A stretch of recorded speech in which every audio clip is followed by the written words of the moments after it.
So if you are thinking of saving money by not replacing your G450H shock absorbers, I'm here with a little experiment that I'm going to do today. I have here a set of KYB gas shock absorber for a GS300. Now the car model GS300, the same year as my car, which is 2007. So some user online was saying that they are compatible. So basically, obviously the 450H has adjustable dampening system, which I never touched that button anyway. So Lexus wants £750 to replace both front, which is not too bad compared to like 10 years ago, which when it first came out I think it's 1,002 or something. So, but it's still very expensive for a 2007 car, and I'm not going to use that function anyway. So I got a pair of this from eBay. Now KYB is the OEM for Lexus anyway, and these cost me £230 for the pair. Now I'm having trouble finding someone to install this for me because I'm in central London. Lexus won't touch it, but then I managed to find some local garages which is going to help me to install them today. And let's see if they fit. If they doesn't, then 200 and something pound down the drain. But if it does, just want to share it with you guys so you can save some money. Keep the car going because the car is fantastic. I love the car. It's just that, you know, I'm not going to pay £750 for a pair of front shock absorbers with the dampening system, which I'm never going to use anyway. Okay, I'm going to sign out and update you once the mechanic is here. So I paid £180 for some local mechanics to replace the shock for me.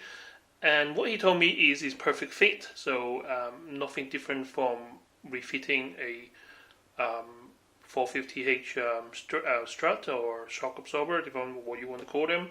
So here is the old ones that they returned, and apparently this is dripping with oil. So I know it's in not a good condition because it lost the dampiness completely, but this is what it looks like.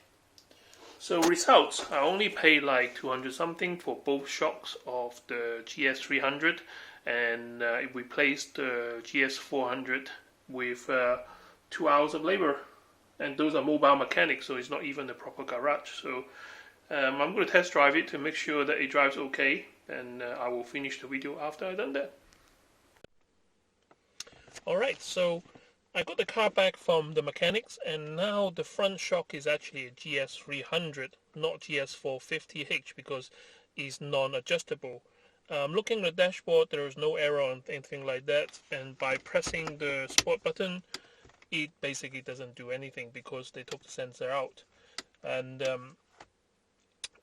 I have drove around the block for a little bit, and basically I don't feel any difference between, like, you know, the 450 shock when it was working and the GS300. There's no difference. I mean, the firm ride, there is no like wobbly or bouncing around anywhere that I know of. Turning in corner is pretty tight. So yeah, I would recommend anyone to do that, especially if you never use the sport button anyway. Yes, it firm up the suspension and go a bit faster or around the corner or something like that, but to be honest with you, I never really bothered. I mean, I bought this car because it's so quiet. It's like the engine's not running because it runs on battery and only turns on when you need to, and it's pretty much fast enough for straight road. We're not going to race with it, so what's the point of the sport button? But enough of me rumbling around. I'm just going to drive it back home, and yeah, so there's no more wobbling because the shock is now working as it should. Like you've seen previously, the shocks are in really bad condition, and it's all leaking oil and all that. So now with a new pair, I mean, it's kind of perfect. So if I turn the corner a bit sharper, yep, nothing, perfect.